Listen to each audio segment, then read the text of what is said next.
अस्सलाम वालेकुम दोस्तों। पिछली वीडियो में मैंने एक क्वेश्चन पूछा था कि जब हम टेस्टर पे अपनी फ़िंगर रखते हैं तो वो लाइट ब्लिंक करती है और जब फिंगर ऑफ़ कर लें तो लाइट ब्लिंक नहीं करती, तो इसकी क्या वजह है। तो इसकी सिंपल सी वजह है दोस्तों कि किसी भी इलेक्ट्रिक करंट को अपना सर्किट मुकम्मल करने के लिए मीडियम की ज़रूरत होती है। जब हम टेस्टर का एक सिरा वायर पर लगाते हैं करंट पर, तो उसको सर्किट मुकम्मल करने के लिए दूसरी किसी अर्थ या कंडक्टर की ज़रूरत है। तो जब हम अपनी फ़िंगर टेस्टर के दूसरे सिरे पर रखते हैं तो उसकी लाइट जो है ब्लिंक करना शुरू हो जाती है, क्योंकि हमारी बॉडी एज ए कंडक्टर काम कर रही होती है। उस वक़्त करंट टेस्टर में से होकर हमारी बॉडी के अंदर से गुज़रकर ज़मीन में रिवर्स वापस जाती है। अब देखें, अगर मैं अपना पाँव ज़मीन के ऊपर जब लगाता हूँ इस तरह, उसकी लाइट जो है उसकी फ्रीक्वेंसी बढ़ जाती है, वो तेज़ हो जाती है। और जब मैं अपने पाँव ज़मीन से ऑफ़ करता हूँ तो आप देख सकते हैं कि उसकी लाइट जो है वो जलना मद्धम हो गई है। तो इसलिए हम कह सकते हैं कि जब टेस्टर पे हम अपनी फ़िंगर ऑफ़ करते हैं, ये देखें, तो तब टेस्टर जलना बंद हो जाता है, उसकी लाइट ब्लिंक नहीं करती। उसकी वजह क्या है? क्योंकि यहाँ पर टेस्टर जो है वो लाइट के ऊपर रखा हुआ है, लेकिन उसके ऊपर वाले सिरे उसको सर्किट मुकम्मल नहीं उसका हो रहा। जब तक हम उसको इस तरह टच ना करें या उसको कोई दूसरा कंडक्टर प्रोवाइड ना करें जो कि ज़मीन के साथ अर्थ हो, ग्राउंडिंग, तब तक उसकी लाइट ब्लिंक नहीं करेगी। ऐसे चले अब हम इस टेस्टर की टर्मिनोलॉजी को समझने की कोशिश करते हैं कि इसके अंदर आखिर कौन सी टेक्नोलॉजी इस्तेमाल होती है। चलें, मैं इसको आपके सामने इस तरह खोलता हूँ, इस तरह। तो ये इसकी कैप अलग हो गई, ये इसका स्प्रिंग आ गया और ये इसमें से इसकी जो है वो लाइट निकल आई है। अब देखें, इसके अंदर जो है वो कुछ भी बाकी नहीं बचा, खाली है। अब ये काम किस तरह करता है, इसका ये जो लोहे का राड है ये इधर से यहाँ तक पहुँचता है और उसके बाद इसका कनेक्शन होता है किसके साथ, इस वाली लाइट के इस सिरे के साथ। ये वाला सिरा अगर आपको सही नज़र आ रहा हो, ये वाला सिरा। अब ये वाला सिरा उसके साथ कैसे कनेक्ट होता है राड के साथ, इसके ऊपर एक लोहे की कैप लगी हुई है, ये वाली, इस तरह। अब ये वाली कैप टेस्टर के अंदर जब हम इस तरह इसको लगाएंगे तो उसके साथ कनेक्ट हो जाएगी लोहे के राड के साथ, और लाइट की जो दूसरी तार है वो ऊपर की तरफ दी गई होती है, ये वाली। अगर हम इसको इसके अंदर रखें इस तरह ऐसे, और उसके ऊपर ये वाला स्प्रिंग, ये उसके साथ वायर के साथ, लाइट की वायर के साथ इसको कनेक्ट करेगा। अब हम इस स्प्रिंग को इसके साथ अगर इस तरह लगा दें तो इसके अंदर, और उसके ऊपर उसकी जो कैप है वो हम फिक्स करें इस तरह ऐसे।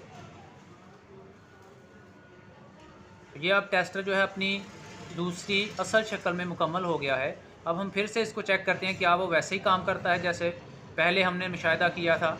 तो ये एक बिजली की वायर मेरे पास आ गई और ये मैंने इसके साथ इसको लगाया, तो आप देख सकते हैं ये सेम एज वैसे ही काम कर रहा है जैसे पहले कर रहा था।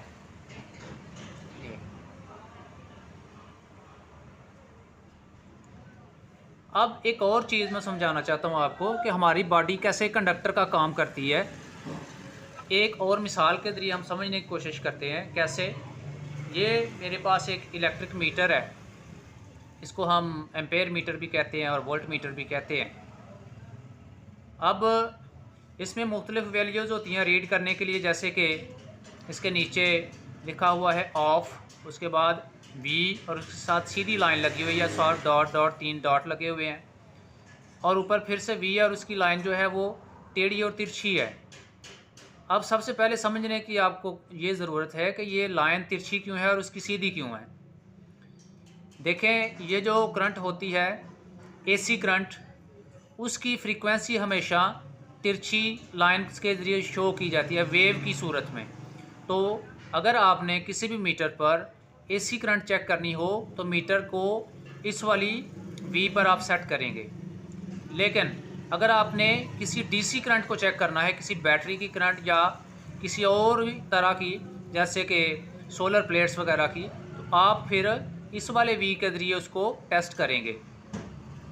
उसके बाद ये वाला जो सिंबल है ये ओहम का है और यहाँ पर ये बीप का सिंबल है, ये बज़र का सिंबल है। इसके दोनों पॉइंट अगर आपस में इस तरह कनेक्ट किए जाएं तो ये हल्की सी बीप देगा। शायद आप लोगों को ये महसूस ना हो, लेकिन ये बीप देगा। तो इससे पता चलता है कि कोई भी सर्किट जो है वो मुकम्मल है। और उसके बाद यहाँ पर आ जाएं, ये लिखा हुआ है 2 एम्पेयर। 2 एम्पेयर, अगर आपने 2 एम्पेयर तक करंट चेक करनी है किसी भी चीज़ की तो इसको 2 एम्पेयर पर सेट कर लें। लेकिन अगर आपके करंट उससे ज़्यादा है तो फिर आप उसको ये 20 या 420 से लेकर 400 एम्पेयर तक ये रीड करेगा। तो आप यहाँ पर इसको सेट करके तो एम्पेयर रीड कर सकते हैं। फिर वक्त हमारा जो टॉपिक है वो है एसी करंट और हमारा जिस्म कैसे इलेक्ट्रिक मीडियम का काम करता है। यहाँ हम इसको एसी वोल्ट पर रख कर आपके सामने ये मैंने 2 इसकी जो वायर हैं ये जो पकड़ ली है और इसके साथ ये बिजली की तार ये हमारे पास आ गई यहाँ पर। अब एक सिरा इसका मीटर का मैं इसके तार के साथ लगाऊंगा तो आप देख सकते हैं इसके 14, 15, 27, 28 वोल्टेज हैं। और जब इसको मैं अपना हाथ लगाता हूं तो आप देख सकते हैं उसके टोटल वोल्टेज जो हैं वो 231 हो चुके हैं। और जब मैं अपना पाँव ज़मीन पर लगाऊं तो आप देख सकते हैं उसके वोल्टेज की तादाद भी बढ़ गई है। आप देखें, अगर जो ही मैं अपना हाथ रिमूव करता हूं तो आप देख सकते हैं फिर से वोल्टेज की तादाद 16 या 17 रह गई है। तो इससे हमें ये पता चला है कि हमारा जो जिस्म है ये एज ए कंडक्टर काम करता है। जब इलेक्ट्रिक करंट मीटर के एक सिरे यानी इस वाले सिरे से शुरू होकर इसके अंदर सर्कुलेट करके इस वाले सिरे के ज़रिए बाहर आती है, तो अगर इस सिरे को हम अर्थ प्रोवाइड करें, जैसे कि इस सूरत में मेरी बॉडी इस वक्त अर्थ का काम कर रही है, तो आप देख सकते हैं वहाँ पर वोल्टेज शो हो रहे हैं पूरे 240। लेकिन हम इन 240 वोल्टेज का ये नहीं कह सकते कि इसके ज़रिए हम कोई मशीनरी चला सकते हैं। नहीं, ये सिर्फ लो फ्रीक्वेंसी के वोल्टेज हैं। तो उम्मीद है दोस्तों आज की इस वीडियो में आपको समझ आ गई होगी कि इलेक्ट्रिक टेस्टर कैसे काम करता है, हमारी बॉडी कैसे कंडक्टर के तौर पर काम करती है, और ये जो हम मीटर इस्तेमाल करते हैं वोल्टेज रीडिंग के लिए इसका फंक्शन क्या है और कैसे इसको इस्तेमाल करना है।